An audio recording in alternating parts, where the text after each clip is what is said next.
So you may have heard me use the term trade partners. That's what I consider a subcontractor or a skilled trade.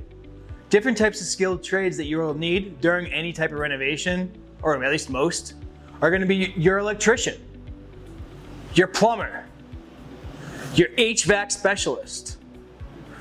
We're going to use people like hardwood floor specialists, drywall installers, plasterers, and even tile contractors. You want to make sure that you hire a specific trade or a trade partner to take care of what they know and do every day. And the reason behind that is they are experts in their field, and you really don't want to be paying your carpenter to install tile because it's going to take that much longer to do. Even though he may be able to do a good job, it's probably not going to come out perfect.